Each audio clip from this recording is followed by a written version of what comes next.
ព្រៃអាម៉ាស៊ូនគឺជាព្រៃធំជាងគេនៅលើពិភពលោកដែលគ្របដណ្ដប់លើប្រទេសជាច្រើននៅអាមេរិកខាងត្បូងតំបន់នេះមានទន្លេធំៗព្រៃក្រាស់និងជាជម្រករបស់សត្វរាប់លានប្រភេទក្នុងចំណោមសត្វទាំងនោះមានសត្វជាច្រើនដែលមានភាពកាចសាហាវគ្រោះថ្នាក់និងគួរឲ្យខ្លាចបំផុតសត្វខ្លះមានពឹសខ្លះមានកម្លាំងខ្លាំងខ្លះទៀតអាចសម្លាប់សត្វធំៗបានយ៉ាងងាយមកស្គាល់ពីសត្វដ៏គ្រោះថ្នាក់ក្នុងព្រៃអាម៉ាស៊ូនទាំងអស់គ្នាទី1ពស់អាណាខុងដាពណ៌បៃតងអាណាខុនដាពណ៌បៃតងគឺជាពស់យក្សដែលធំបំផុតមួយនៅក្នុងពិភពលោកវាអាចមានប្រវែងលើសពី8ម៉ែត្រនិងទម្ងន់ជាង200គីឡូក្រាមសត្វនេះរស់នៅតាមទន្លេនិងតំបន់ល្បាប់ទឹកនៅក្នុងព្រៃអាម៉ាស៊ូនវាមិនប្រើពឹសដើម្បីសម្លាប់សត្វទេប៉ុន្តែប្រើកម្លាំងដ៏ខ្លាំងរបស់ខ្លួនរុំព័ទ្ធជុំវិញសត្វរងគ្រោះរហូតដល់ដាច់ដង្ហើមអាហាររបស់វារួមមានក្រពើត្រីធំៗសត្វជ្រូកព្រៃនិងសត្វក្តាប់មានពេលខ្លះវាក៏អាចវាយប្រហារមនុស្សផងដែរទី2ខ្លាចាគួរខ្លាចាគួរគឺជាសត្វខ្លាព្រៃដ៏ធំបំផុតនៅអាមេរិកខាងត្បូងវាមានរាងកាយរឹងមាំល្បឿនលឿននិងធ្មេញមុតខ្លាំងចាគួរមានកម្លាំងខាំខ្លាំងជាងសត្វឆ្មាព្រៃជាច្រើនវាអាចខំបំបែកឆ្អឹងក្បាលសត្វបានវាជាអ្នកប្រមាញ់ដ៏ឆ្លាតវៃនិងចូលចិត្តលាក់ខ្លួនក្នុងព្រៃក្រាស់មុនពេលលោតវាយប្រហារសត្វរងគ្រោះសត្វដែលវាចាប់ស៊ីមានដូចជាក្តាន់ស្វាក្រពើនិងពស់ធំៗ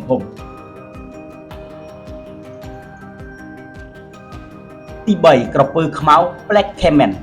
Black Caiman គឺជាសត្វល្មូនដ៏គ្រោះថ្នាក់បំផុតមួយនៅក្នុងទន្លេអាម៉ាស៊ូនវាអាចមានប្រវែងជាង5ម៉ែត្រនិងមានធ្មេញមុតខ្លាំងសត្វនេះអាចលាក់ខ្លួនក្រោមទឹកបានយូរនិងរងចាំឱកាសវាយប្រហារសត្វដែលមកផឹកទឹកអាហាររបស់វារួមមានត្រីធំៗសត្វស្លាបសត្វក្តាន់និងសូម្បីតែចាគូខ្លះផងដែរនៅពេលវាវាយប្រហារវាអាចទាញសត្វចូលក្នុងទឹកបានយ៉ាងលឿនទី4ត្រីពីរ៉ាញ៉ាត្រីពីរ៉ាញ៉ាគឺជាត្រីដែលស៊ីសាច់ដែលមានធ្មេញមុតដូចកាំបិតវារស់នៅជាក្រុមធំហើយពេលមានក្លិនឈាមវាអាចវាយប្រហារយ៉ាងឆាប់រហ័សទោះបីជាការវាយប្រហារមនុស្សមិនកើតឡើងញឹកញាប់ក៏ដោយប៉ុន្តែវានៅតែជាសត្វដែលគួរឲ្យខ្លាចបំផុតមួយនៅក្នុងទន្លេអាម៉ាស៊ូន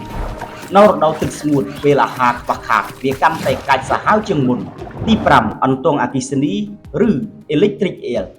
Electric Eel គឺជាអន្ទង់ដែលអាចបញ្ចេញចរន្តអគ្គិសនីបានខ្លាំងបំផុត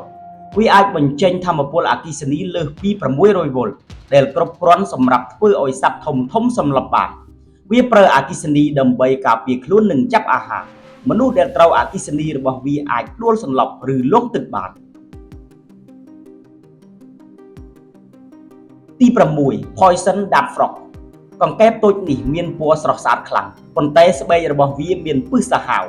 ជនជាតិដើមនៅអាម៉ាស៊ូនធ្លាប់ប្រើពឹសវាលាបលើព្រួញសម្រាប់បរបាញ់សត្វពឹសរបស់វាអាចប៉ះពាល់ដល់ប្រព័ន្ធប្រសាទនិងអាចសម្លាប់មនុស្សបានទី7 Happy Eagle Happy Eagle គឺជាឥន្ទ្រីធំបំផុតមួយនៅក្នុងពិភពលោកវាមានក្រញាំធំដូចក្រញាំខ្លាឃ្មុំនិងអាចចាប់សត្វស្វាឬសត្វធំពីលើដើមឈើបានវាជាអ្នកប្រមាញ់កំពូលនៅលើមេឃនៃព្រៃអាម៉ាស៊ូនទី8 Army Ant